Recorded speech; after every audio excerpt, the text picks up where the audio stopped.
नमस्कार मंडळी, मी प्रिया. तुमचं स्वागत आहे पेनफुल डिलाइट्स या माझ्या चॅनलवर. आज आपण बनवणार आहोत मालवणी वाटण, जे मालवणी पदार्थाची चव आणखीनच वाढवते. मालवणी फिश करी, चिकन किंवा भाजी बनवताना हे खास मालवणी वाटण वापरले जाते आणि त्यामुळे पदार्थाला एकदम छान मसालेदार आणि सुगंधी चव येते. आज मी तुम्हाला अगदी सोप्या पद्धतीने घरच्या घरी मालवणी वाटण कसे बनवायचे हे दाखवणार आहे. चला तर मग सुरुवात करूया. यासाठी आपल्याला लागणार आहे पाऊण वाटी किसलेले ओले खोबरे, अर्धा वाटी सुके खोबरे, 2 कांदे, 10 ते 12 लसणीच्या पाकळ्या आणि 2 इंच आले. मी यामध्ये गरम मसाले घालणार नाही आहे. भाजी बनवताना मी गरम मसाला त्यामध्ये घालते. सर्वात प्रथम आपण या सुक्या खोबऱ्याचे छोटे तुकडे करून घेऊया.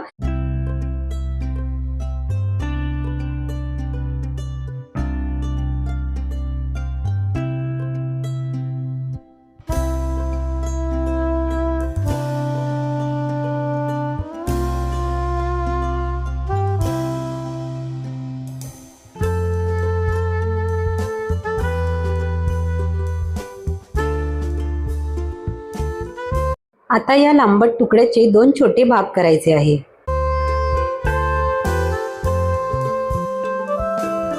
आता सुके खोबरे आपले कापून झाले आहे. आपण कांदा लांब असा कापून घेऊया.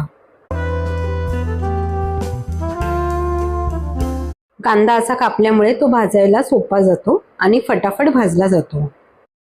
मी इथे 2 कांदे घेतले आहे, कारण भाजी करताना आपण कांदा वापरतो, त्यामुळे मी इथे कांद्याचा वापर थोडा कमी घेतला आहे.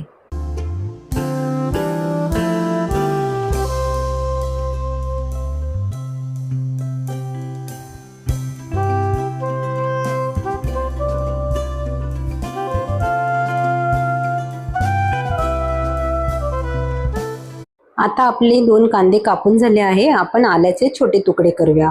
आल्याची साल काढून त्याला स्वच्छ पाण्याने धुवून नंतर त्याचे आपल्याला छोटे तुकडे करायचे आहे. आता आपण लसूण सोलून घेऊया. आता हे जे सुके खोबरे आपण घेतले आहे त्याला थोडेसे मिक्सरमध्ये वाटून घेऊया. हे बघा, अशा प्रकारे आपल्याला मिक्सरमधून बारीक वाटून घ्यायचे आहे. आता हे ओल्या नारळाचे जे छोटे तुकडे आहेत त्याला सुद्धा आपण मिक्सरमधून बारीक वाटून घेऊया.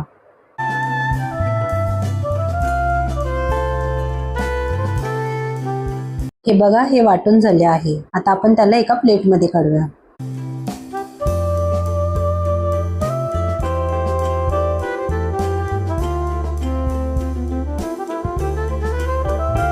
आता अशा लोखंडी तव्यावर आपल्याला पहिले सुके खोबरे भाजून घ्यायचे आहे.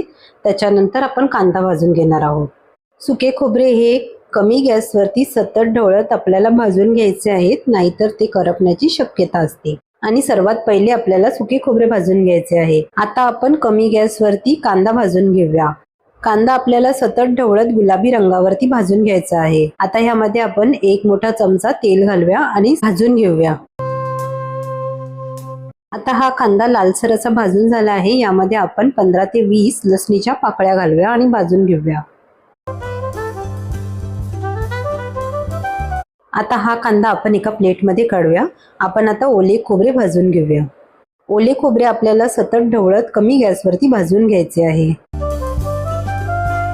आता हे ओले खोबरे लालसर असे भाजून झाले आहे. आपण त्याला एका प्लेटमध्ये काढूया. आता हे भाजलेले पदार्थ थंड झाल्यानंतर आपल्याला ते मिक्सरमधून वाटून घ्यायचे आहे आणि हे आपल्याला बारीक वाटून घ्यायचे आहे. जेवढे मावतील तेवढे मिश्रण या भांड्यामध्ये घालून आपल्याला वाटून घ्यायचे आहे आणि थोडे मिश्रण नंतर वाटले तरी चालेल.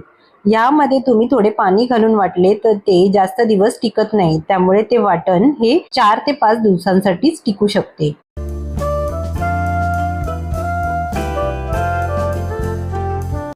या वाटणामध्ये तुम्ही हळद घालू शकता. सोबत मीठ घातले तर हे वाटण जास्त दिवस टिकण्याची शक्यता असते. आता हे वाटण आपले बारीक वाटून झाले आहे आणि आपले हे वाटण तयार झाले आहे. हे बघा, हे वाटण थंड झाल्यावरती हवाबंद डब्यामध्ये फ्रीजमध्ये ठेवायचे, म्हणजे हे वाटण 4 ते 5 दिवस टिकते.